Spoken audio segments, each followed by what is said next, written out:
어휴, 어제도 마셨는데 오늘 또? 술 걱정 말고 술 편한 오호! 회식은 좋은데 술이 걱정이네. 술 걱정 말고 술 편한 오호. 국민 앵커 백운기, 정확한 분석, 날카로운 시각. 백운기가 하면 다르다. 여러분 안녕하십니까, 백운기입니다. 내년 총선은 윤석열 정부에 대한 심판이 되겠죠. 지지율 30%대에서 벗어나지 못하고 있는 윤석열 대통령이 이제는 자신의 얼굴로 총선을 치르겠다, 이런 얘기도 잘 안 하고 있는데요. 신당 추진 세력과 야권 일각에서 윤석열 대통령 탄핵을 고리로 연대하는 방안을 모색하고 있습니다. 심판을 넘어 탄핵으로 가자는 건데 현실화될 가능성은 있는지, 총선 전략으로 괜찮은지 아직은 의견이 분분한 상태입니다. 오늘 토론에서는 이 내용을 주제로 한번 얘기해 보도록 하겠습니다. 백운기의 정치본색 출발합니다. 여러분 안녕하십니까, 백운기입니다. 박진영의 마키아벨리 왁자지껄 시작하겠습니다. 끝판 토론, 저는 장윤미입니다.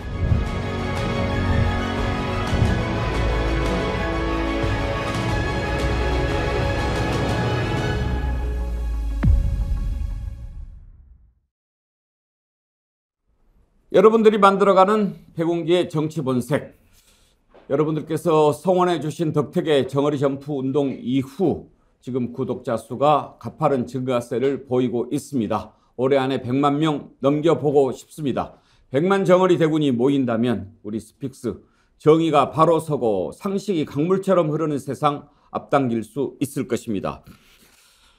오늘 정치면 본색리 이장님 나오셨는데 정재환 대표 지금 62만 명을 넘어섰죠. 예, 대단한 이제 성과고요. 시청자 여러분들이 적극적으로 구독 또 추천해 주셔서 하루에 1,500명 전후, 아마 지금 현재 유튜브에서 이렇게 지속적으로 꾸준히 1,500명 정도가 늘어나는 채널은 없다, 이런 얘기 듣고 있어서 한편으로는 정말로 고맙기도 하고 다른 한편으로는 더 좋은 방송으로 여러분들께 찾아뵙겠다는 약속, 그래서 100만 갈 때까지 여러분 좀 더 밀어 주십시오. 지금도 수천 명의 동접자가 동시에 이제 이 방송을 시청하고 계신데 주변에 구독, 좋아요 꼭 좀 부탁드리겠습니다.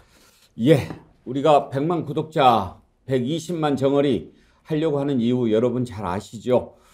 정말 상식이 무너진 나라가 됐습니다. 상식이 뭔가, 그리고 어제 정치본색 함께 해주신 여러분, 장성철 소장 얘기 듣고 깜짝 놀라셨죠? 그런데요, 깜짝 놀랄 일이 아닌 게 장성철 소장처럼 절망하는 사람들이 늘어나고 있습니다. 싸우면 뭐래? 그렇지만 절대 그렇지 않습니다. 그런 허무와 절망에 빠져 있기를 노리는 세력들이 있습니다. 일제시대 때 일본이 그랬고 군사 독재 정권 때는 군인 정부가 그랬습니다. 너희들 그래봐야 소용없어. 아무리 애를 써도 안 돼. 그런 마음이 들면 그때는 무너지는 겁니다. 그렇게 되면 독립운동 뭐하러 하겠습니까? 그래도 그런 암울한 시절에 나라의 독립을 위해서 싸웠던 우리 독립투사들이 계셨기에 오늘날 대한민국이 세워질 수 있었던 거고, 군사독재 그 엄혹한 정권 그 하에서도 민주화를 위해서 투쟁해온 그런 사람들이 있었기 때문에 오늘날 대한민국의 민주화가 이루어진 겁니다. 그런데 절망하고 포기하고 그러면 안 됩니다. 이 나라 바로 세워야 됩니다. 우리 깨어있는 정어리떼들이 함께 하도록 하십시다. 주변에 스픽스 백운기의 정치본색 함께하면 깨어있게 된다 얘기해 주시고 많이 구독 권유해 주십시오. 아직도 정어리가 무슨 뜻이냐 이렇게 궁금해하시는 분들 계시더라고요. 정어리가 상어와 맞서 싸우는 방법입니다. 연약한 정어리지만 상어보다 더 몸집 크게 정어리 때 뭉치면 상어가 아유 무서라 도망갑니다. 그래서 우리가 정어리 때라고 하는 겁니다. 상어보다 더 몸집을 키우는 그런 정어리 때 만들어 보십시다. 그리고 스픽스 힘을 주십시오. 스픽스몰에서 판매하는 상품들 여러분이 사주시면 여러분들도 좋고, 그냥 좋은 거 싸게 사니까. 그리고 스픽스에도 힘이 됩니다. 지금 이번 주에는 저희가 해남 김장 배추, 절임 배추 소개해드렸는데 여러분들 많이 사랑해 주셨고요. 또 이번에 특별히 저희가 준비한 제철 방어, 지금 절임 배추 나가고 있는데요. 신한 새우젓과 함께 드립니다. 여러분들 올해 김장은 꼭 스픽스몰 해남 땅끝마을 절임 배추로 담으시고요. 그리고 방어 준비했습니다. 제주도 자연산 제철 방어. 저 화면에 보이는 것보다 더 좋습니다. 제가 먹어봤는데 꿀맛입니다. 맛있게 드시기 바랍니다. 그리고 또 달팽이 크림도 여러분 계속 사랑해 주시는데 지금 특별 할인가로 판매하고 있는데요. 내일까지가 마지막입니다.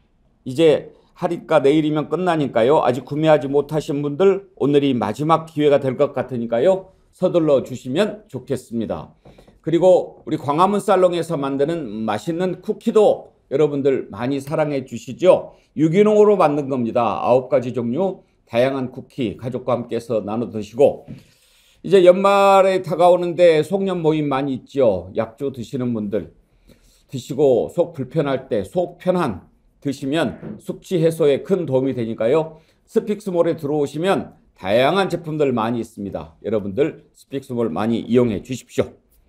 자, 광고 좀 했습니다. 오늘 함께 하실 네 분 패널 소개하지요. 김철근 전 국민의힘 당대표 정무실장, 안진걸 민생경제연구소 소장, 신인규 민심동행 창준위원장, 정기환 스픽스 대표 함께합니다. 어서 오십시오. 안녕하세요. 윤석열 정부 이제 이대로는 안 된다. 탄핵시켜야 된다. 이런 얘기들 많이 나옵니다. 그동안 제가 탄핵 얘기 잘 안 했는데 윤석열 대통령 스스로 탄핵할 테면 해봐 이런 얘기를 해서 그 후로 좀 용기를 내서 얘기합니다. 그런데 아예 탄핵을 고리로 우리가 한번 연대를 해서 총선을 치러보자라는 얘기가 나오고 있습니다. 윤석열 대통령에 대한 탄핵 얘기가 왜 나옵니까? 30% 낮은 지지율 그것 때문만은 아닙니다. 가장 큰 이유는 과연 윤석열 대통령이 대통령이라고 하는 자리에 대한 인식이 제대로 박혀 있는가? 이걸 이제 국민들이 의심하는 지경에 이르렀기 때문입니다. 한 달이 멀다 하고 외국을 나갑니다. 일정을 조금만 맞추면 경비를 많이 절약할 수 있을 것 같은데 미국 갔다가 영국 가면 좀 가깝습니까? 대서양 금방 건넙니다. 그걸 한국에 들어와서 하룻밤 자고 또 다시 나갑니다. 태평양을 건너갑니다. 그 기름 다 우리 국민이 낸 세금입니다. 나라에 와서 챙겨야 될 그런 중요한 일이 있다면 일정 조정해야죠. 거기에다가 이번에는 이상민 행안부 장관을 데리고 갔습니다. 무슨 MOU를 체결한다고 하는데요. 지금 이 나라는 국가행정 전산망 마비 사태로 재난이 벌어져 있습니다. 그 원인도 아직 규명하지 못했고 그 뒤로 또 전산망이 다운되는 이런 일이 일어났는데 행안부 장관이 거길 따라가요? 행안부 장관이 가겠다고 해도 대통령이 말려야 정상이고 대통령이 가자고 해도 행안부 장관이 남아있어야 정신 똑바로 박힌 것입니다. 그런데 갑니다. 대통령이나 장관이나 도대체 하는 것이 국민은 안중에도 없고 자기들 외국 나가는 것에만 급급하는 것처럼 보이니 이대로 놔두면 나라 망하겠다. 걱정이 돼서 지금 탄핵 얘기 나오는 거 아닙니까? 김철근 실장한테 한번 물어봅시다. 이상민 행안부 장관 왜 같이 간 겁니까? 글쎄요, 저도 좀 의문인데요. 행안부 장관은 대체로 대통령 외유를 나갈 때 국내를 지키는 장관의 제일 먼저 떠오르는 사람입니다. 보통 공항에 가서 영접하고 막 이런 분이잖아요. 그런데 같이 비행기를 타고 갈 줄은 몰랐는데 모르겠습니다. 제가 말하는 게 이게 기우였으면 좋겠는데 혹시 외국에 나가서 외국 분들하고 저녁 드시고 난 이후에 좀 시간이 적적해서 같이 말동무도 하면서 뭐 또 한잔 하시고 뭐 이런 분들이 필요해서 혹시 이번에는 이상민 장관이 고등학교 후배잖아요. 대학교 후배고 그리고 그 대통령 선거 기간 때부터 쭉 같이 해왔던 분이었기 때문에 상당히 소개내기를 할 수도 있는 분 중에 하나니까 혹시 그래서 부득불 같이 가자고 이렇게 강권을 한 거 아닌가. 전에 이제 미국에 국빈 방문했을 때요. 그때도 의원님 중에 한 분이 동행이 됐는데 박상민 의원 얘기죠. 아마도 그랬을 겁니다. 예. 그분도 다들 의아해했어요. 왜 박성민 의원이 외통위도 아니고. 그러니까요. 그런데 왜 갔지? 뭐 이런 거, 그런 걸 이제 생각을 했었는데, 그때도 여전히 뒤에 나온 그 뒷말은 저녁에 자주 이렇게 뵙는 걸로 했다. 이런 얘기가 있어서 이번 행안부 장관의 그 동행, 이게 과연 국익에 맞는 처신이냐. 행안부 장관이 굳이 영국 방문에 꼭 가야 될 이유가 있느냐. 이게 좀 적절치가 않은 것 같아요. 그래서 해명이 또 안 되는 것 같고요. 예. 옛날 같으면 그런 말씀하실 때 에이 제가 그랬겠지만 이제는 그런 생각이 안 들어요. 정말 그럴 수도 있겠다 싶어요. 정말 이해할 수 없는 일들이 많으니까. 그러려면 이상민 장관이라든지 박성민 의원하고 원래부터 좀 대통령이 술도 하고 그런 술친구 사이였는가가 전제가 돼야 되는데 혹시 그런 일은 있었습니까? 뭐 시중에 알려지기로는 아주 가까운 사이고요. 뭐 대통령 되기 전에는 아주 친한 술친구 사이였다. 이런 건 알고 있죠, 사실은. 저번에 그 나토 순방 가실 때도요. 갑자기 그 서울 양평 고속도로 때문에 전국이 들끓고 있는데 원희룡 장관이 사실 국방장관도 아니고 나토 순방에 국토부 장관이 따라가서 그때도 구설수 올랐습니다. 상임위를 그래서 못 열었습니다. 상임위 출석을 해야 되는데. 근데 이제 원희룡 장관한테 가서 뭐 했냐 그러니까 뭐 저녁을 한번 같이 먹었다. 그 자리에서 서울 양평 고속도로 이야기 나왔냐? 안 했다. 근데 대통령이나 김건희 여사가 뭐 지나가는 소리로 원 장관이 알아서 잘 대처해 주세요라고 했다. 뭐 이제 이게 화제가 됐거든요. 그러니까 그때도 술 친구 아니면 서울 양평 고속도로 작전 짜러 간 거냐 이런 의혹이 나왔는데 이번에도 이상민 장관은 참 저는 도저히 납득이 안 되고요. 정말 지금도 오늘 또 행정망이 다 복구가 안 돼가지고 또 막 그 일부 마비가 있었고요. 그다음에 원인을 아직도 모른다는 거예요. 행정 전산망 오류인데 원인이 네트워크 오류라는 거예요. 그러니까 한글을 영어로 그대로 발표해가지고 그걸 원인이라고 발표하면 어떡합니까? 국민들께서 지금 굉장히 걱정하고 있다. 이건 분명한 사실입니다. 원 장관은 뭐 술친구는 아니었을 것 같고 네. 아무튼 뭐 그땐 좀 뭐 급히 상의해야 될 일이 있어서 간 게 아닌가 우리가 그렇게 짐작을 했는데요. 네. 이장님도 조그마한 마을을 하나 운영하시지만 어디 한번 멀리 출타하려면 챙겨놔야 될 일들이 얼마나 많습니까? 그리고 지금 소가 지금 럼피스킨 병 걸려가지고 막 그렇게 지금 죽으려고 그러고 그런 문제가 있는데 밖에 한 번씩 나가려면 골머리 아프지 않습니까? 그러니까 일이 터지지 않더라도 혹시라도 생길 일 때문에 사전에 점검해야 될 게 얼마나 많습니까?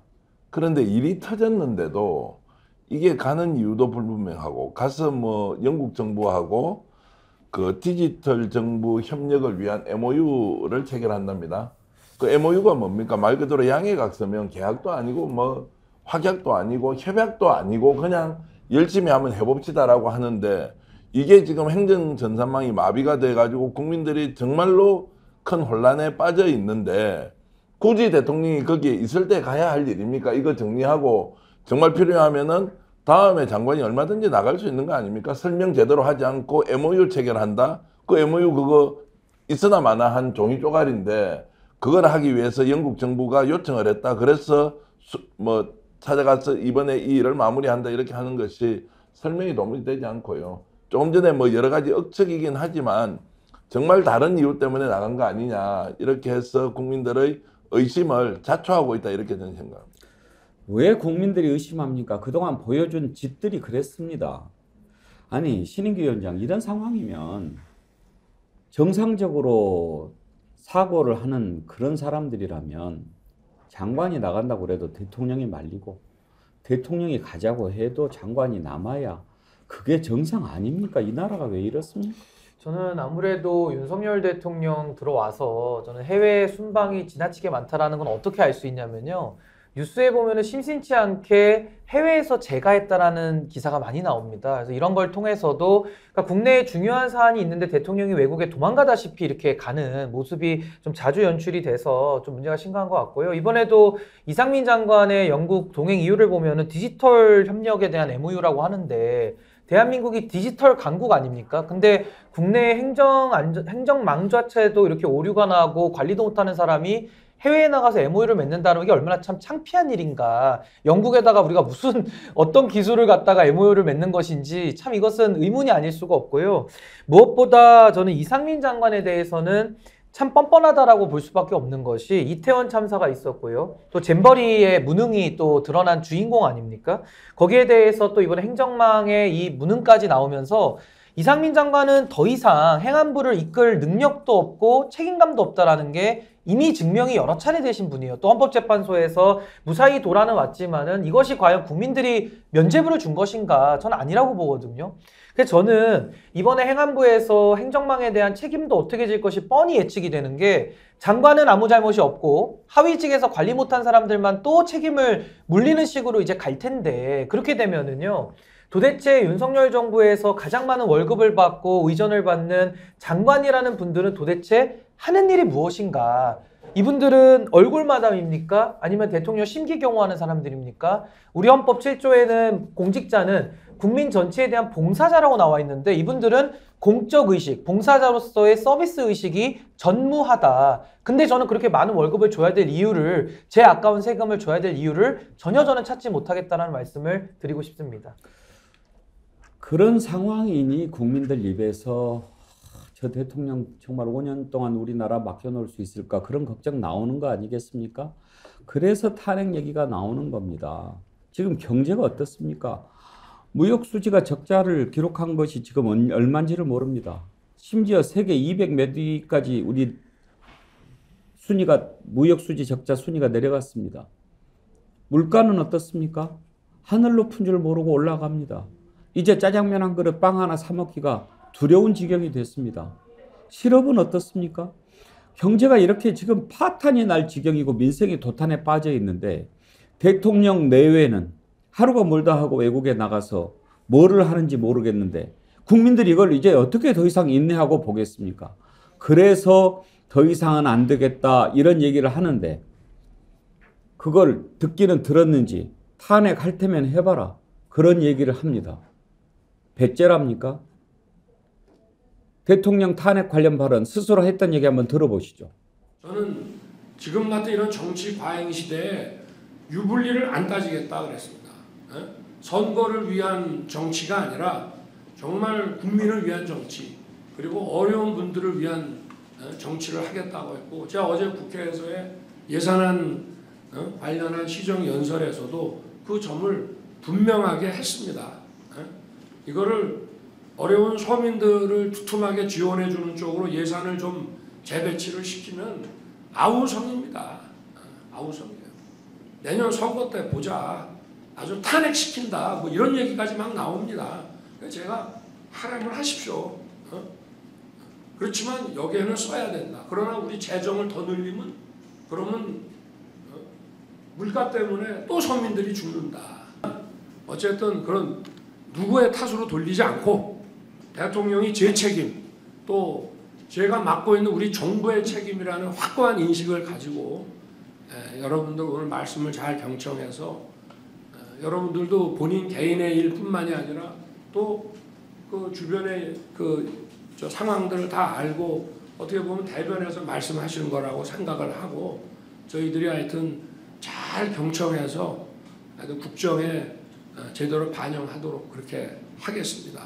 모든 거는 제 책임입니다. 제가 잘 하겠습니다. 감사합니다.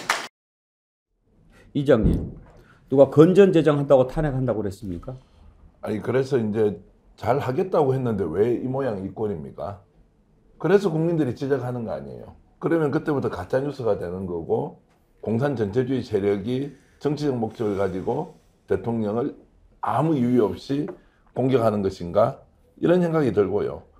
대통령 얘기 중에 자 선거를 위한 정치를 하지 않겠다. 원래 국민을 위한 정치가 선거를 위한 정치입니다. 선거 때는 반드시 국민들의 평가를 받아야 하고 잘하고 있는지 잘못하고 있는지 판단 국민이 내리는 겁니다. 그래서 지금 어떻게 하고 있는지 국민들이 평가하기 위해서 내는 총선을 탄핵을 시키든 아니면 뭐 사퇴를 시키든 아니면 대통령 인정해 주든 자 그거 심판합시다. 그런데 대통령이 일종의 선거 무용론 비슷한 이야기를 해버립니다. 그래 놓고 다 언론들 장악해가지고 가짜뉴스. 아니 엊그제 영국 가서 지금 하는 것도 대단한 일을 해낸 것처럼 막 찬양일색으로 보도를 하고 있지 않습니까? 심지어 어떤 보도는 정말 이름을 걸면 부끄러울 지경의 언론사가 김건희 여사가 10년쯤 젊어 보인다는 것을 영국에서 보도를 했다는 거예요. 그거 정말 좋은 보도라고 인용을 하는 그 언론이 언론입니까? 어떻게 김건희 여사가 대한민국을 위해서 영국에서 어떤 외교적 활동을 했는지가 중요한 것인데 하도 보도할 게 없으니까 그런 걸 가져와서 보도를 합니까? 그런데 그 다른 보도에 또 보면 그 성형수술 이야기 이런 것들도 언급이 되어 있다는 거 아닙니까? 이게 뭡니까? 언론이 영국에서 국빈 방문을 해서 외교활동을 했다고 하는데 이런 뒷이야기도 되지 않는 걸 한국 언론에서 찬양을 해주는데 이게 어떻게 민심을 그대로 반영하는 것이며 언론이 제 역할을 하는 것이냐. 그래서 저는 선거 때 대통령이 평가받아야 하고 그것이 국민을 위한 정치의 가장 중요한 수단이다. 이런 말씀 드리겠습니다. 안진걸 소장, 예. 대통령이 건전 재정 때문에 탄핵 얘기하면 그 가짜 뉴스 아닙니까? 100% 저번에 스피치 때도 제가 정말 열 나가지고 막 지적했는데요. 서민들 위해서 민생을 위해서 예산을 늘리는데 누가 그걸 반대하고 누가 탄핵한다 그러겠습니까? 갑자기 R&D 예산이 다 없어지고 또 청년 내일 채움 공제 같은 좋은 예산이 대폭 깎이고 지역화폐가 없어지고 오히려 서민이나 청년들 위해서 꼭 필요했던 예산, 우리의 미래를 위해서 꼭 필요했던 교육 예산이나 과학기술 예산이 엄청 깎이니까 그걸 지적을 했어요. 근데 심지어 예산 깎이는 거 가지고는 탄핵 이야기 하는 사람은 많지는 않습니다. 예산이나 정책 가지고는 예를 들면 비판하고 규탄을 하지 그걸로 탄핵까지 이야기하지는 않죠. 근데 이제 국민들이 오히려 탄핵으로 이야기하는 부분들은 최근 정말 많이 터져 나왔던 최상병의 억울한 죽음을 밝히겠다는데 그거에 대해서 대통령이 직접 직권남용으로 개입했다고 하니까 수사를 못하게. 서울 양평고속도로, 양평공지구 사건, 그다음에 남양평 휴게소 사건, 이건 대통령 일가의 부정축제와 관련된 의혹인데 한마디도 하지 않고 원희룡 장관 앞세워서 막 미친 듯이 막 엉뚱한 소리 막 하고 나중에 확인해 보면 언론이나 시민단체는 전부 다 가짜인 걸로 확인되고, 근데 거기에 대해서는 한마디도 하지 않고 이런 것들이 누적돼 가지고 또 독도는 다케시마는 일본 땅이라고 일본에서 마구 막 공세를 펼치는데 그거에 대해서 영토 주권 의무를 가지고 있는 우리 대통령께서 한마디도 하지 않는, 이건 아니 위헌 위법한 상황이냐라는 여러 가지 이유로 지금 섣부르다는 지적도 있지만 탄핵 이야기가 나온 곳인데 저도 저걸 보고 깜짝 놀랐습니다. 진짜 탄핵 이야기가 나온 이야기는 하나도 하지 않고 서민 예산을 늘리니까 자기를 탄핵하려고 그런다는 가짜 뉴스를 퍼뜨리고 국민들이 정치에 대해서 한마디 하는 것을 불편해가지고 정치 과잉이라고 굉장히 국민들을 폄훼하는, 정치 과잉에 빠진 집단인 것처럼 폄훼하는 그런 표현을 쓰는 거, 이건 국민들께서 저는 다 저런 것들 전부 다 평가하고 기록하고 있다 봅니다. 우리 신인규 위원장께서 창당 준비하면서 요즘에 우리 시민들을 많이 만나고 계신데 어떻습니까? 지금 시민들 심리적으로 탄핵 상태 거의 그런 상태 아닙니까? 뭐 시민들을 제가 뭐 다 만나보진 않았지만은 저처럼 윤석열 대통령을 처음에 지지했던 분들이 지금 다 저는 심지어 탈당까지 했거든요. 그럼 뭐 할 말 다 한 거 아닙니까? 강서구청장 선거도 2%로 이겼던 곳에서 17%로 졌으면 거의 20% 가까이 지지가 철회된 건데 거의 계산기가 끝난 거 아닙니까? 근데도 정신을 못 차린다라고 한다면은 그냥 오만이고 독선이고 끝까지 고집 부리는 거에 저는 불과하다. 그러니까 자기의 잘못을 인정할 만한 용기가 없는 사람이다라고 저는 평가할 수밖에 없을 것 같고요. 무엇보다도 윤석열 대통령은 기준이 일관되지가 않고 말을 너무 자주 바꾼다라는 일단 문제가 있습니다. 결국에는 저는 윤석열 대통령의 저 탄핵 관련된 발언에 탄핵이 나온 경위를 설명하지 않습니까? 저걸 보면서 이분은 세상 물정을 너무 모르시는 거 아니냐, 내지는 정말 엉뚱한 사람이다라는 생각이 듭니다. 왜냐하면 저렇게 뻔히 드러날 거짓말을 공개적으로 한단 말이죠. 언론에 카메라가 있는데 얼마나 우스워집니까, 사람 자체가. 저는 굉장히 세상을 우습게 보거나 잘 모르는 사람이다, 그러니까 하늘 위에 붕 떠서 평생을 살아온 사람이다라는 생각이 우선 들었고요.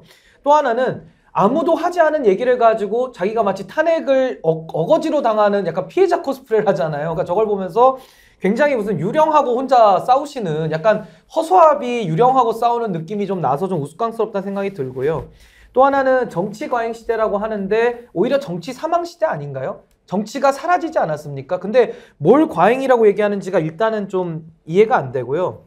결국에는 정치라는 것은 말을 갖다가 하는 것이고 희망을 갖다가 우리가 정치에서 논하는 건데 윤석열 대통령은 말을 얼마나 자주 바꾸냐면요. 후보 시절에는 민생 실용만이 중요하다라고 했다가 또 2년 차가 되니까는 이념이 중요해서 이제 그 반공주의를 또 끄집어냈고 다시 또 선거에서 지니까 또 민생 실용이 중요하다라고 2년 사이에 말을 계속 바꿔왔고요. 또 하나는 법원에 대해서 최은순 장모 사건에 대해서는 언급하지 않겠다. 근데 불과 2달, 3달 전에 김태우 후보 판결 나왔을 때 법원에 대해서 가장 공격을 세게 했던 게 또 대통령실이거든요. 그러니까 도대체 기준을 하나만 가지고 쓰셔야지 2-3개의 기준을 섞어가지고 하면은 이렇게 모순 충돌이 나온다. 이 말씀 드리고요.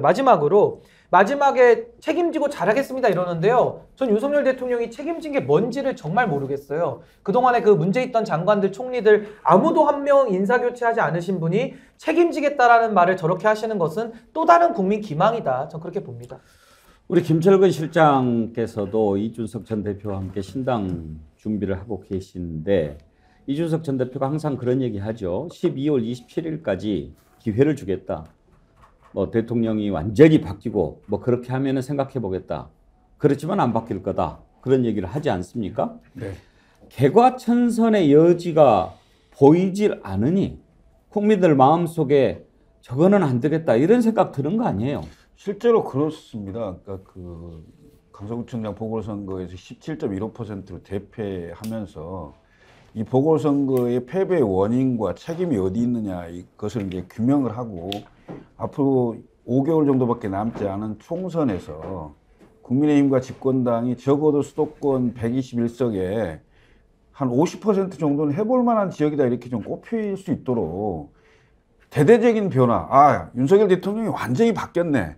지금까지 1년 6개월 한 건 정말 잘못된 거고 지금부터 취임한다고 생각하고 앞으로 3년 6개월은 좀 잘하겠다. 완전히 바뀐 모습을 보이겠다. 이런 변화의 모습을 보이지 않는 한 사실상 내년 총선은 어려운 지경에 있습니다. 어떤 그 가면이나 술수로 가릴 수가 없어요. 전 국민을 장시간 다 속일 수는 없는 거 아닙니까? 일부의 국민을 잠깐은 속일 수 있을지라도 전체를 장시간 속일 수 없다는 거 아니겠어요? 이런 걸 보면은 저는 좀 회의적입니다, 굉장히. 우선 몇 가지 얘기를 했잖아요. 돈 들어가는 거 아니고 메시지만 바꾸는 건데 홍범도 장군 흉상 이전 문제 백지화. 오케이, 백지화 할 수 있잖아요. 네. 그 예산 들어간 거 아니잖아요. 그렇죠. 예. 그 다음에 최상병 사건으로 지금 수사받고 있는 박정훈 대령에 대해서 원칙적으로 원위치. 이거 돈 들어간 거 아니잖아요. 이런 문제들에 대해서 전향적으로 즉각 민심에 반응하는, 그래서 국민들이 이제 대통령이 그래도 좀 변화하려고 하는구나 이런 느낌을 받을 수 있도록이라도 좀 해다오 이렇게 하는데도 전혀 움직임이 없습니다. 제가 봤을 땐 12월 27일까지 얘기를 했던 건 그래도 야당일 때 대표도 했고 집권당일 때 대표도 했고 당 대표 출신이기 때문에 적어도 대통령과 당 지도부에게 이대로는 안 된다. 변화해라. 그리고 변화해야 되는 항목까지도 쭉 얘기를 했어요. 그런 지점들에 대해서 어떻게 하는지를 좀 지켜보겠다. 이런 겁니다. 근데 제가 보기에는 점점 그 가능성 1%씩 낮아지고 있는 거죠. 네. 이런 상황이 되다 보니까 이제 많은 국민들이 내년 총선에 기대를 갖고 있습니다. 한번 바꿔보자. 우리가 그냥 촛불 들고 이렇게 나라를 헌정 질서를 중단시키는 것 너무 불행한 경험을 했으니까 민주적으로 총선을 해서 국민의 뜻을 보여주고 정부의 잘못을 심판하자. 내년 4월을 기다리는 국민들이 많습니다.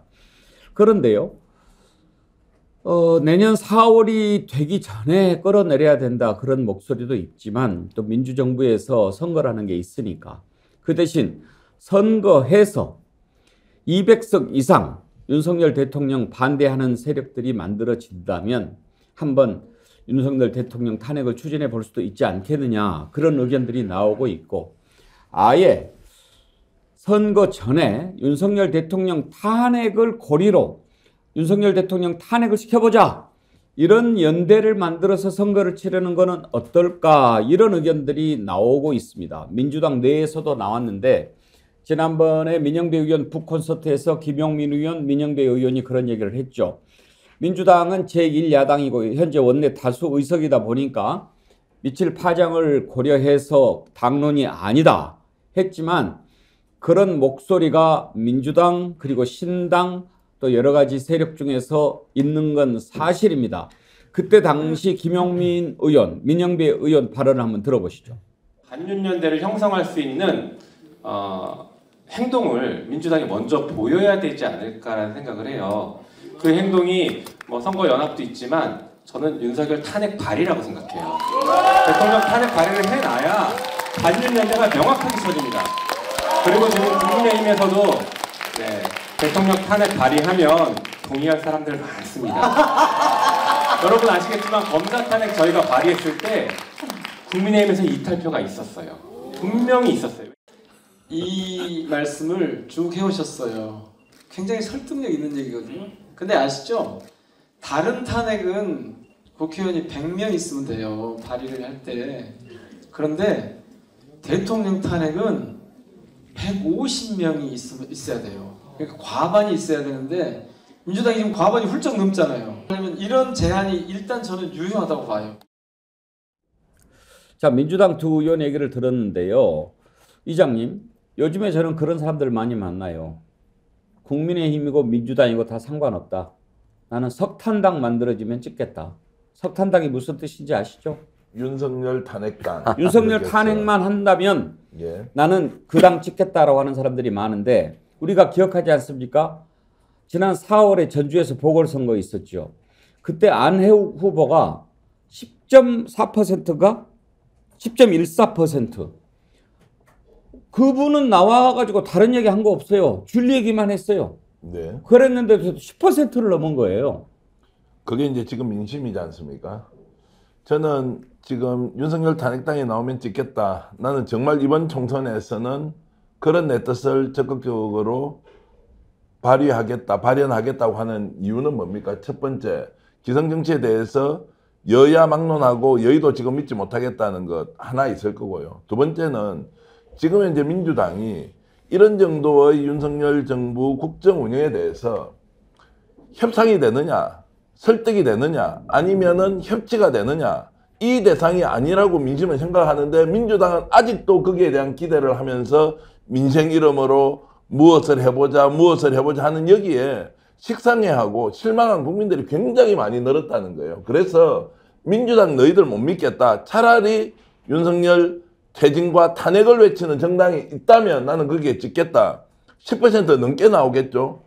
자, 이런 것들을 민주당이 제대로 쳐다봐야 한다. 그래서 저는 민영배 의원이나 김영민 의원이 저렇게 이야기하는 것 뭡니까? 탄핵 발의를 해놓으면 어떤 일이 벌어집니까? 대통령이 실제 탄핵이 됩니까? 그런 것이 아니라 비정상적으로 국정 운영을 하고 있는 윤석열 대통령에 대해서 정말 제대로 정치를 좀 하라. 이런 경고의 의미를 제도로서 탄핵이라는 절차를 통해서 발의하고 강제하자. 이것은 저는 정치적으로 매우 유효하다고 저는 생각합니다.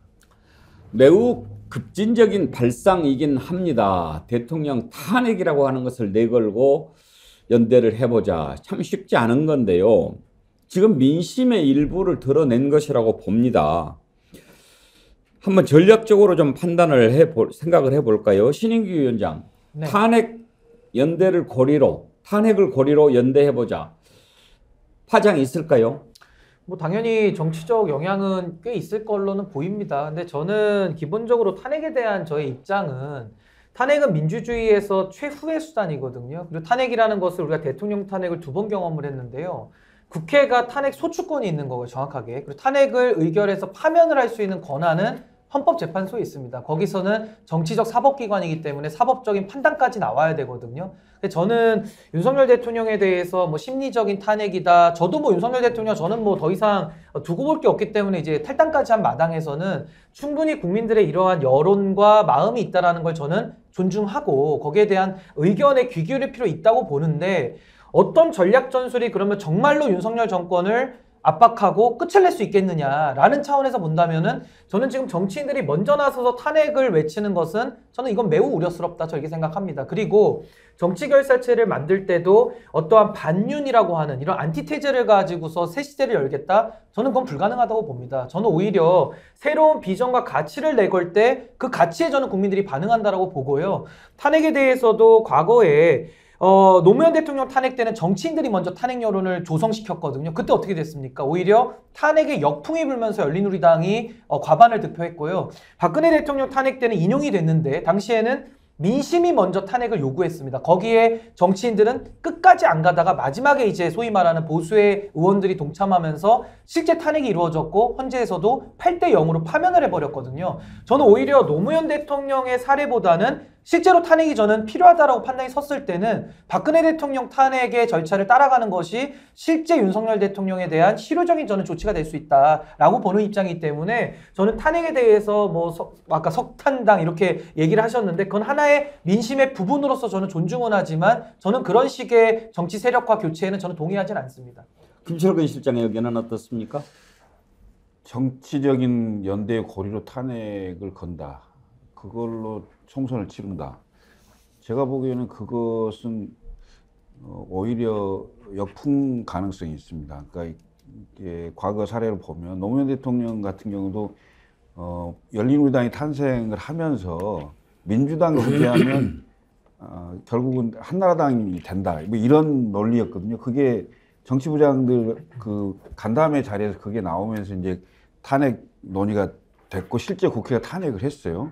근데 결국은 그게 역풍이 불었던 건데 당시에 열린 그 노무현 대통령의 지지율이 굉장히 낮았습니다. 제가 기억으로는 20% 후반 또는 30% 초반대 정도 같았는데 그리고 노무현 정부에 대해서 굉장히 폄하가 심했습니다. 그때 당시에 모든 문제가 노무현이라고 이렇게 할 정도였으니까요. 뭐 그런 상황이었다는 걸 기억해 본다면 지금 윤석열 정부도 지금 1년 6개월밖에 안 됐는데 거의 사실상 정부로서 기능이 거의 마비되는 수준 상황 이런 정도로 저희 보이거든요. 그런데 여기서 정치적으로 선거를 앞두고 탄핵을 고리로 건다. 이랬을 때는 오히려 제가 보기에는 윤석열 대통령 입장에서는 땡큐라고 생각할 겁니다. 오히려. 그래서 결과적으로 대통령의 국정운영 평가에 대한 심판을 했는데 이른바 친윤 13개 정당의 의석수가 100석이 안 된, 제가 보기엔 내일 선거한다면 국민의힘은 100석이 안 됩니다. 92, 3석 정도밖에 안 될 건데, 그럼 이른바 그 정당으로는 탄핵 저지선이 안 되는 거예요. 개헌 저지선도 안 되는 거고, 그 다음에 대통령 그 거부권을 지킬 수도 없는 이런 구조가 결과적으로 나올 수 있는 상황인데, 마치 그것을 정치권이 연대를 해서 미리 그 연합을 하고 간다 했을 때는 그게 오히려 역풍으로 거꾸로 올 수 있다라고 보여집니다. 그래서 저는 총선 결과는 철저하게 대통령의 국정운영 그 평가에 대한 심판으로 치르고 그 이후에 대통령이 국정운영을 어떻게 하는가를 보고 그 의석수를 가지고 어떻게 견인하고 강제하고 할지 그때 판단해야 된다 이렇게 생각합니다. 선거 전략으로는 바람직하지 않은 것 같다. 제가 반론을 좀 제기를 하면요. 굉장히 중요한 지적을 두 분이 신인규 변호사 우리 또 그 김철근 실장님께서 하셨는데 전제가 하나 있습니다. 개혁신당, 이준석 개혁신당이 국민의힘 안으로 들어가서 빅텐트 안에서 선거를 치른다. 예를 들어서 국민의힘이 우리 그 신인규 지금 창준위원장 같은 분을 충분히 포용해서 국민의힘, 윤석열 정권, 보수정당 안에서도 이런 개혁적 성향의 사람들이 충분히 정치를 개혁할 수 있고 혁신적 아젠다를 국민들에 내고 설득할 수 있는 구조를 만들면 당연히 탄핵이라는 것을 내세우면 의미가 없어지는데 지금 이제 윤핵관 중심으로 금핵관으로 간다. 이제 이런 방식으로 계속 질주를 하고 개혁신당이 나오고 그 다음에 신인규 변호사도 개혁신당을 만들어서 오히려 국민들 다수의 지지를 받기 시작하는 상황이 오면 탄핵 내건다 우리는 더 강력하게 가야 된다. 이것은 역사의 흐름을 거스를 수 없습니다. 지금 이 문제의 핵심은 탄핵을 걸고 총선을 치르느냐 마느냐고 하는 야권의 문제가 아니라 윤석열 대통령이 지금 이 국정 운영의 방식을 이렇게 가고 민생은 도탄됐죠. 경제는 파탄됐죠. 정치는 사망이 됐어요. 이 상황에서도 계속 가겠다고 하는데 탄핵 없이 그냥 가자 이런 거 아닙니다. 그래서 저는 지금 개혁 정당을 추진하고 있는 분들을 안아내면 모를까. 이분들과 같이 안 가는 상황에서는 저는 탄핵이라는 말은 아주 일상적인 용어, 보통 명사화가 될 가능성이 높다고 봅니다. 저는 정계환 대표님의 의견도 전 일리가 있다고 생각해요. 왜냐하면 정치 사망 시대이기 때문에 그것이 역설적으로 참 비극적인 이런 탄핵이라는 용어가 일상화되는 그 상황을 초래한 거거든요. 그래서 저도 윤석열 대통령 정말 끌어내릴 방법만 있다 그러면은 저도 모든 걸 다 동원해서라도 견제하고 싶은 마음이 있는데 결국 현실은 또 현실 아닙니까? 헌법재판소가 파면이라고 하는, 그러니까 6명의 헌법재판관이 인용을 하지 않으면은 이상민 장관의 사례처럼 또 복귀하는 수가 생겨요. 그러니까 거기에 대한 것까지도 정치인들은 좀 더 책임 있게 고려를 해야 된다. 그럼 저도 민심 속에 답이 있다고 생각하기 때문에 그 당 이름도 저 민심동행 하지 않았습니까? 네. 그 탄핵을 요구하는 민심을 정말 무겁게 받아들여야 된다고 생각하고요. 동시에 DJ 대통령이 뭐라고 했습니까? 민심보다 반보만 앞서라고 했거든요. 민심보다 10보로 앞서기 시작하거나 5보로 앞서게 되면 거기에 대해서 분명한 저항감도 있습니다. 저는 아까 김용민 의원이 뭐 탄핵안을 발의해가지고 최고도의 압박을 하자 이렇게 얘기하는데 그 마음은 저도 충분히 이해는 합니다. 근데 정치라는 것은 현실이고 제도고 이것을 무슨 물리적 폭력으로 뒤엎을 수 있는 건 아니기 때문에 전 여기에 대해서는 신중하게 최대의 효과를 낼 수 있는, 국민들의 마음을 만족시킬 수 있는 그 전술 전략들을 잘 고민할 책임이 있다. 저는 그렇게 봅니다. 그렇죠. 탄핵의 역설이라고 할 수가 있겠죠. 탄핵을 하는 것이 마땅하다. 그게 민심이다. 여기에는 동의를 하지만 총선 전략으로 탄핵을 발의해놓고 모이자라고 했을 때 오히려 역풍이 불어서 탄핵을 못하는 것보다는 더 지혜롭게 해서 실제로 탄핵을 이끌어내는 것이 더 지혜롭지 않냐, 또 이렇게 생각할 수 있는 거죠. 우리 안진걸 소장 의견 들어볼까요? 굉장히 어려운 주제입니다. 박근혜 퇴진 비상국민운동 때 제가 대변인이어가지고 네. 그 탄핵 전 과정을 지켜봤는데요. 신기 변호사님의 지적이 맞습니다. 결국은 제도 정치 내에 어떤 정변의 시도로 이루어지는 게 아니라 민심의 거대한 폭발이 제도 정치를 변화시키고, 제가 집회할 때 가보니까 뭐 안철수 의원도 나오고 국민의힘의 이제 전 당원도 나오고 막 이런 상황이 되면서 이제 탄핵이 이루어졌던 건데, 저희들 고민도 밖에서 탄핵을 외치고 퇴진 운동을 하는 분들 만나보면 그때는 여론의 한 7, 80% 정도가 일관되게 지지를 했거든요, 탄핵을. 근데 지금은 아직 그 정도는 아닙니다. 그리고 이제 관련 여론조사는 정권이 무서워서인지 지금 여론조사에서 안 하고 있는데 좀 해봤으면 좋겠는데, 작년에 KBC가 한번 한 거에 한 55% 근접하게 탄핵 찬성 여론이 한번 나온 적이 있습니다. 근데 그걸 고지고대로 믿는다 하더라도 50에서 55% 정도 찬성으로는 탄핵이 될 수가 없습니다. 탄핵이라는 아주 비상한 최후의 수단을 가동하려면 실제 국민의 7, 80% 정도의 동의는 안고 가야 되기 때문에, 그래서 저희들 고민도 깊습니다. 그런데 제도야당의 고민은 더 깊겠죠. 그래서 탄핵을 할 힘을 실어달라를 공약으로 제시하고, 또 정치권 안팎에서 탄핵이나 퇴진 동맹을 만들어가지고 총선 때 그 부분으로 지지를 받겠다. 근데 저는 뭐 그것도 굉장히 좋은 전술인데 탄핵만으로는 저도 안 된다고 봅니다. 어쨌든 지금의 민생경제 이슈에 대한 대안을 내놔야죠. 그저께 이재명 대표가 청년들 교통패스 3만 원이면 무제한으로 쓸 수 있는 거 그 행사를 봤는데, 뭐라도 그렇게 구체적으로 지금의 고물가, 고유가, 고환율, 고금리 시대에 대한 대안을 내놓으면서 이것을 하지도 않고 정치도 엉망이고 나라도 망치고 있는 윤석열을 몰아내기 위해서라도 우리의 힘을 실어달라.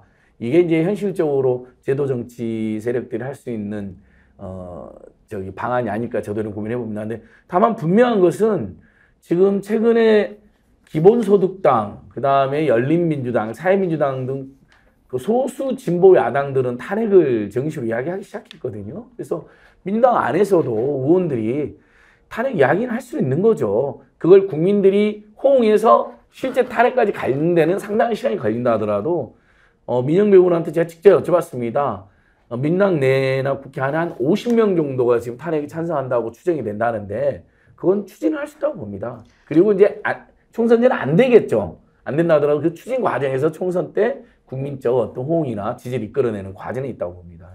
정권 말이 되면 정권 내부의 은밀한 그 비리들이 이제 폭로가 되잖아요. 그게 사실은 가장 중요한 문제입니다. 그러니까 박근혜 탄핵 같은 경우도 최순실의 여러 그 부적절한 행동들이 다 드러나면서 국민들의 엄청난 분노가 끌었던 거거든요.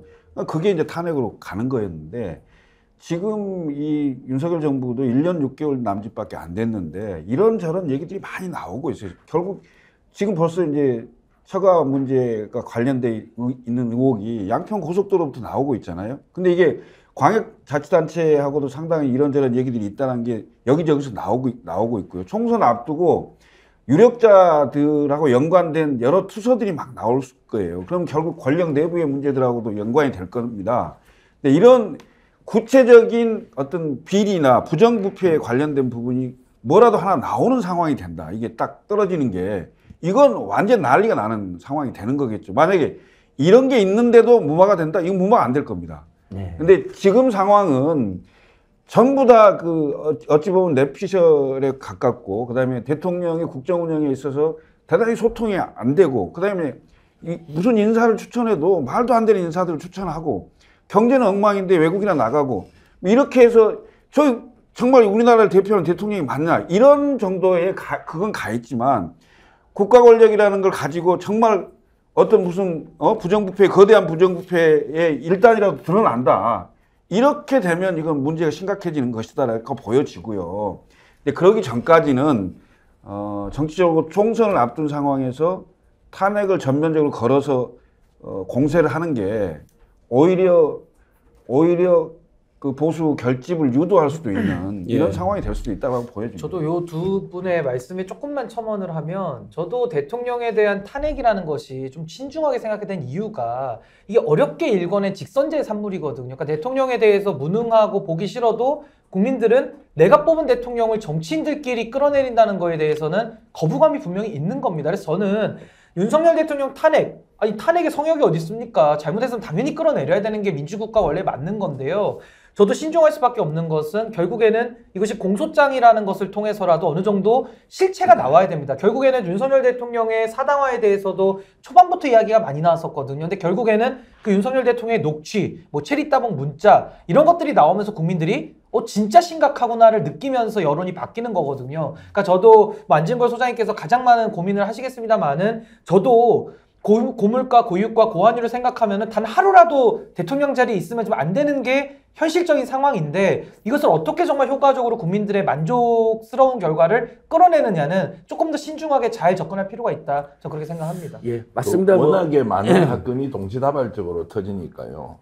자, 대통령이 정권을 잡고 인수위 시절에 양평 게이트와 관련된 사건이 기획되고 실제 실행이 됐습니다. 그래서 그것이 사실로 드러났다고 하면 탄핵감입니까? 아닙니까? 만약에 완벽하게 국정 운영을 잘하고 있는 상황에서 이런 사실이 폭로가 되었다. 지금 우리 국민들은 어떻게 보면 너무 무감각해져서 하도 사건이 많이 터지고 있으니까 김건희 여사나 김건희 여사 일가가 어떤 일을 벌였는지 나오더라도 또 가짜뉴스, 공산전체주의 세력으로 몰아버리고 또 어떤 사안은 의도적으로 언론이 보도를 해버리지 않습니다. 여론이 형성되지 않습니다. 민심을 정확하게 읽어낼 수가 없습니다. 이런 것들이 실제로 하나하나 객관적으로 입증이 된다면 탄핵 사유가 되느냐 안 되느냐 저는 이거 법리적으로 따져볼 충분한 가치가 있다고 생각하고요. 지금 탄핵의 이야기 핵심은 이겁니다. 윤석열 대통령이 대통령으로서 자기 역할을 못한다는 거고 김건희 여사가 하고 있는 일련의 행동들이 대통령의 부인으로서 배우자로서 제대로 국정 운영을 보필을 하고 있지 않다. 워낙에 사적 비리나 권력 사유화가 심하다라는 것들이 있기 때문에 윤석열 대통령 개인의 뭐 범법이나 이런 문제가 아니라 그 주변 인물들이 벌이고 있는 일련의 사안들이 사실상 국정농단과 거의 유사하다. 이제 이렇게 보기 때문에 저는 탄핵이라는 단어가 훨씬 더 일반적으로 많이 통용되는 거 아니냐 이런 생각을 합니다. 예, 근데 제가 이제 그 정치권이 제도적으로 탄핵을 추진하는 것에 대해서는 신중한 고려가 필요하다는 건 공감하면서도 밖에서 이제 이것을 연구하고 추진하는 입장에서는 사실 지금 미국에서도 조 바이든 대통령 공화당에서 탄핵 추진한 게 그 몇 가지 사유가 있는데 아들에 대한 수사방해건이 들어있거든요. 헌터 바이든에 대한. 근데 지금 윤석열 대통령은 공직구 수사하는 경찰을 취임식에 불렀고 경기 남부경찰청장이 계속 교체되더니 결국 완전히 봐주기 기소한 것은 사실로 밝혀졌습니다. 나중에 검찰이 일부 죄를 추가했는데 그 외에도 여러 가지가 빠져있다는 게 지금 나와 있거든요. 그 다음에 최상병 사건은 많은 법조인들이 이건 대통령이 직접 막 화를 내면서 국방부 장관한테 전화까지 했다는 게 지금 계속 흘러나오니까 그건 정말 박지원 수사단의 수사를 방해했구나. 구체적으로 직권남용한 사례로 꼽힙니다. 거기에다 이제 서울 양평 고속도로는 거기는 취임 전일도 아니고 취임 이후에 윤석열 김건희 대통령 그 부부 일가의 땅으로 정말 말도 안 되는 고속도로가 휘었고 그것이 지금도 현재 진행형이고 그 과정이 지금 세금도 계속 쓰여지고 있거든요. 이제 이런 부분들은 저는 좀 더 밝혀져야 될 부분이 있지만 사실은 그리고 곧 뭐 내부에서 폭로자도 저는 나올 거라고 보는데 아주 심각한 탄핵사유가 된다고 봅니다. 최근에 잔고 조작 관련해서도 김건희 여사가 많이 개입됐는데 아예 수사조차 기소조차 하지 않은 것도 많이 밝혀지고 있거든요. 그러니까 다만 최종 결정은 결국 주권자인 국민들이 하십니다. 70~80%의 공감 정도가 없으면 탄핵이 쉽게 추진되기 쉽지 않죠. 밖에서 저희들은 투쟁을 열심히 하겠지만요. 탄핵을 고리로 연대해서 총선을 치르는 것이 유리할까 아닐까 이런 부분들에 대해서 짚어봤는데요. 의견이 좀 갈렸습니다. 일단은 내년 총선에서 국민의 선택이 매우 중요합니다. 지금 심리적 탄핵 상태라는 말씀을 드렸는데 그 이유는 이렇습니다. 60% 가까운 부정 여론이 있지 않습니까? 윤석열 대통령 지지도를 조사를 해보면은요. 60%라고 하면 뭐냐? 국회에서 윤석열 대통령 탄핵안을 처리하려면 제적 300석 가운데 200석 이상이 찬성을 해야 됩니다. 3분의 2. 3분의 2면 66%가 넘지 않습니까? 66%가 넘는다. 그리고 60%가 가깝다. 60%를 넘었다. 이것은 심리적 탄핵 상태로 기울었다라고 하는 것을 보여주는 겁니다.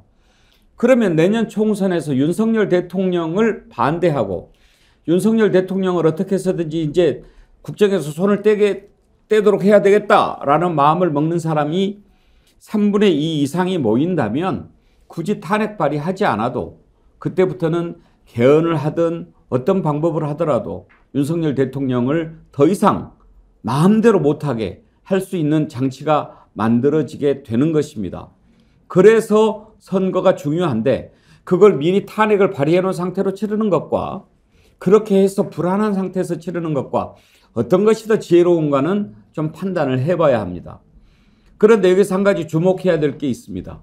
윤석열 대통령 지지율이 부정이 60% 가까이 되고 긍정이 30%밖에 되지 않는데도 불구하고 윤석열 정부에 대한 심판 성격을 가지고 있는 내년 총선에서 과연 이 지지율대로 나올 것인가?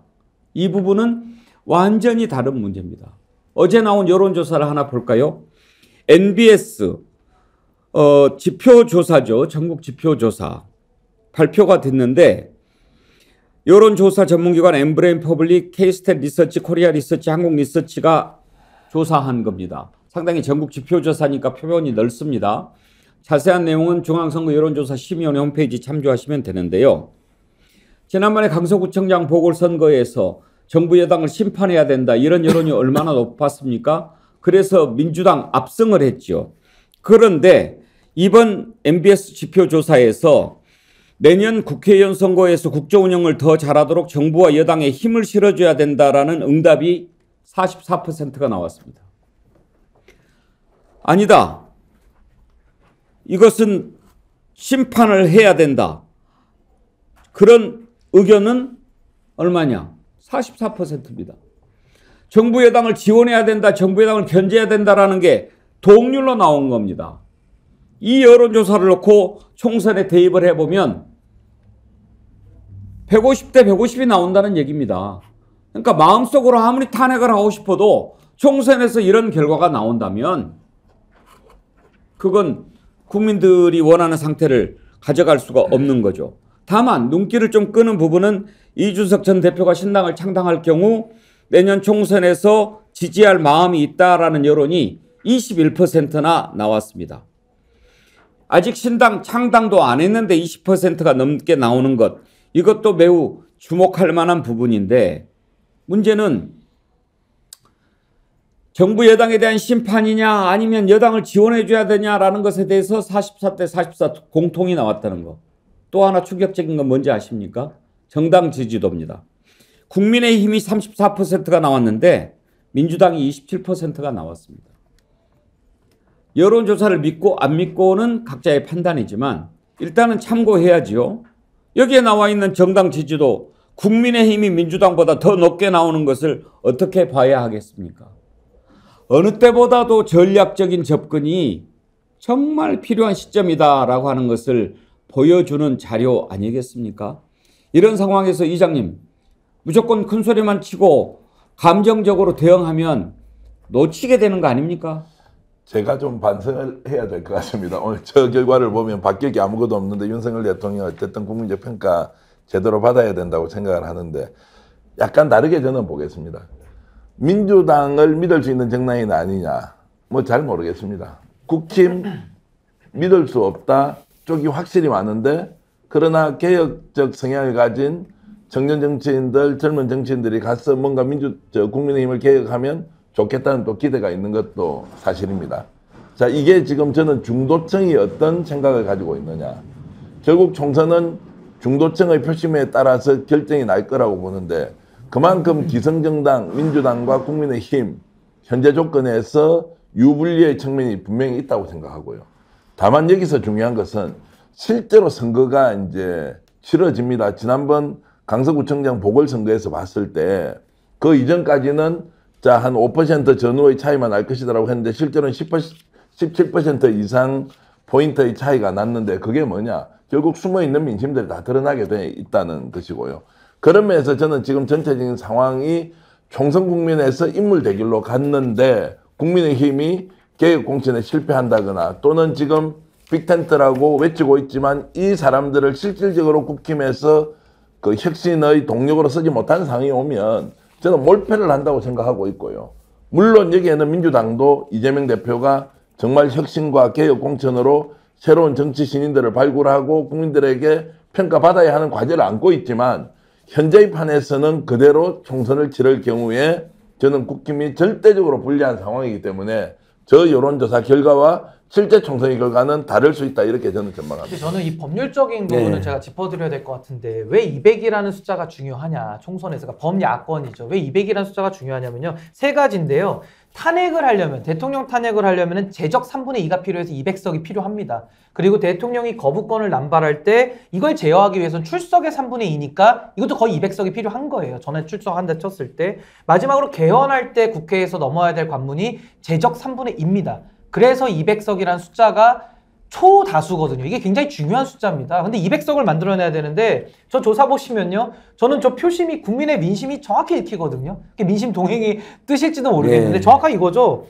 윤석열 대통령 심판한다, 끌어내리는 거 포함해서 다 심판 검토해라. 동시에 야권도 교체해라예요. 그러니까 야권도 교체하면서 윤석열 대통령도 심판할 수 있는 묘안이 뭐냐, 지금 그걸 국민들은 고민하고 계신다는 뜻이거든요. 그러니까 모순되는 조사들이 뒤섞여 나오고 오랜 시간 지속되는 겁니다. 그렇다면 왜 그러느냐, 결국 국민의힘은 산업화의 잔재고요, 민주당은 민주화의 잔재입니다. 근데 그 다음을 열어갈 시대의 정신을 아무도 못 만들고 있는 겁니다. 그래서 저는 민신동행에서 제가 다원화라는 시대 가치를 제안을 드렸고요. 이런 뭐 다원화가 됐든 아니면 뭐 이준석 대표도 이제 신당하신다고 하니까 어떤 시대 정신을 만들겠죠. 그럼 거기에 대해서 국민들이 원하는 시대 정신을 선택해서 바꾸자라는 게 저는 민심의 뜻으로 보이고요. 그걸 좀 더 첨언하자면은 현재 기득권 구조, 양당의 적대적 공생관계를 깨라라는, 저는 국민들의 준엄한 심판이고 명령이다, 저는 그렇게 읽습니다.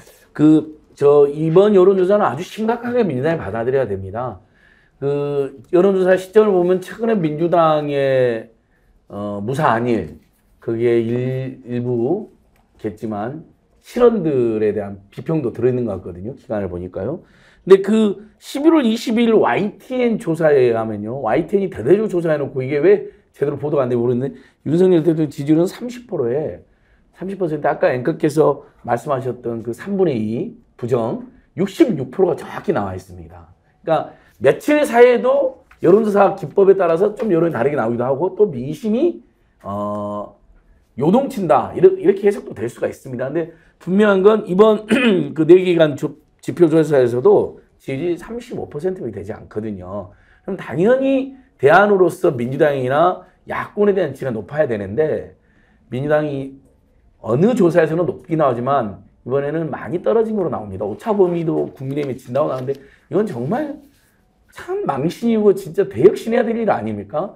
제발 마흔이나 실언하지 마시고요. 엉뚱한 현수막 같은 것도 걸지 말고 윤석열, 김건희, 한동훈 정권이 잘못한 것만 제대로 짚고 그 다음에 국민항쟁한다면서요. 그럼 힘있게 싸워야죠. 왜 도대체 대표 단식한 다음에 집회 한 번 안 합니까? 국민들은 지금도 정말 많은 이슈에서 투쟁을 하고 있는데 그러니까 그 다음에 계속 말씀드리는데 민생 이슈에 있어서도 청년 패스 3만 원 도입하겠다. 교통 패스. 좋았어요. 근데 국민들은요. 청년만 3만 원 도입하면 되니까 그러니까 문제가 되니까 나중에 국민들은 5만 원 패스 도입한다고 설명을 했던데 청년과 국민을 처음부터 패키지로 딱 해서 입체적으로 제대로 그 예를 들면 정부 여당이 지금 고물가, 고유가, 고환율, 고금리 시대에 신경 안 쓰는 것에 대한 대안을 제시해야 되는데 민주당도 별로 혁신도 안 하는 것 같고 민생 이슈에 대해서 별로 대응도 안 하는 것 같으니까 그래 니들도 한번 지지할 수 없다. 한번 민심 회출 맞아라. 이런 여론조사가 나온다고 생각합니다. 저는 간단하게 말씀드리면 40일 전에 있었던 강서구청장 보궐선거 그건 투표입니다. 투표. 여론조사가 아니에요. 48.5%의 투표율에 17.15% 차이였습니다. 이게 총선 투표율 보통 65% 내외로 환산하면 25% 이상 지는 겁니다. 이건 뭐 명백한 거예요. 이게 조작됐다 어쨌다 말할 일부 그런 것도 있지만은 전혀 그건 뭐 근거 없는 얘기고 이 민심을 제대로 반영하고 읽을 수 있는 그렇다고 해서 민주당이 이겼다고 그래서 민주당이 예를 들어 자만하거나 그러니까 이재명 대표의 그립감을 높여서 친명만 어떻게 한다든가 뭐 이런 흐름들이 나오는 순간 역풍 맞을 거예요. 그래서 저는 총선을 앞두고 여당은 대통령의 국정운영 변화를 얼마나 할 수 있느냐 이 문제고요. 야당은 보다 전투적이고 잘 싸울 수 있는 사람들 정말 그 균형 감각을 가지고 있는 사람들을 잘 공천할 수 있느냐 친명 비명이 문제가 아니고 이런 부분들을 잘 하는 쪽이 결국 민심을 얻을 것이다 이렇게 생각을 합니다. 근데 내일 선거한다면 당연히 윤석열 대통령과 국민의힘이 고전할 것이다. 백석이 안 될 것이다. 이렇게 생각합니다. 지혜롭게 잘 판단을 해야 될 것입니다. 대한민국 정치사에 어리석은 판단으로 국민이 땅을 치고 후회했던 적이 있었습니다. 언제였는지 여러분 기억하십니까? 노태우가 대통령 당선됐을 때였습니다. 전두환이 물러나고 그때는 무조건 민주화 이루어지는 줄 알았습니다. 그런데 어떻게 됐습니까?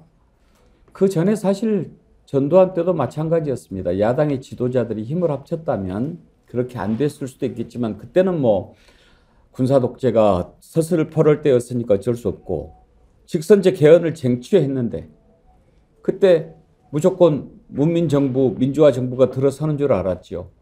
근데 야당 지도자들이 하나가 되지 못해서 군사 독재 정권이 5년간 연장이 되지 않았습니까? 그 안에 무슨 일이 일어났습니까?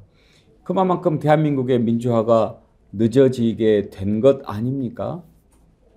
이런 민심들을 정확하게 담아내지 못한다면 어느 정당이든지 국민의 냉엄한 심판 면하기 어려울 것입니다.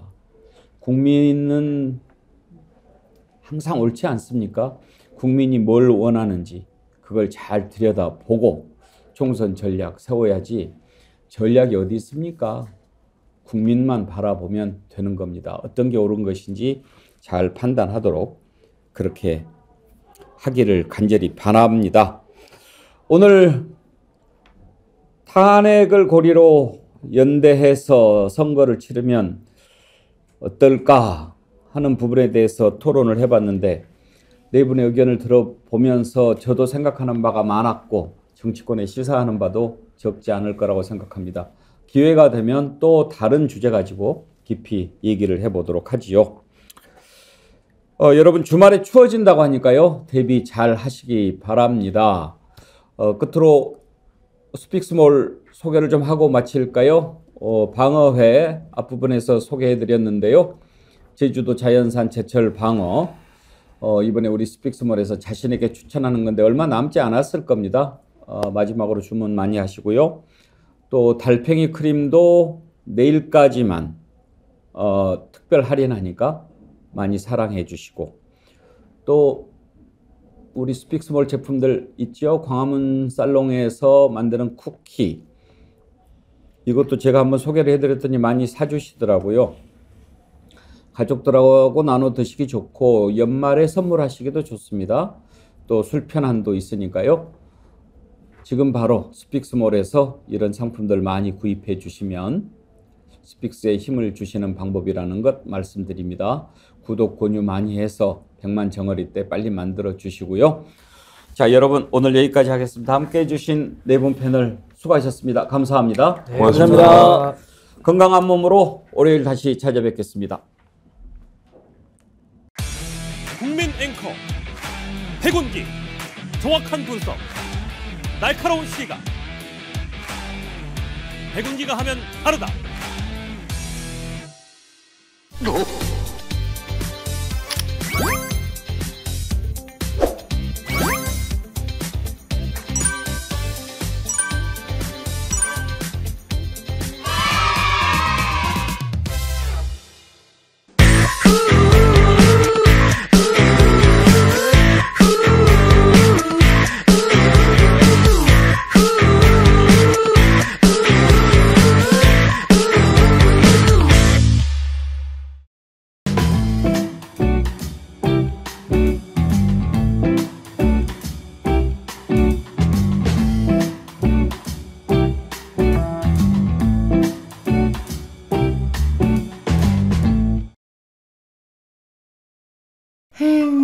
회식은 좋은데 술이 걱정이네. 술 걱정 말고 술 편한. 어허.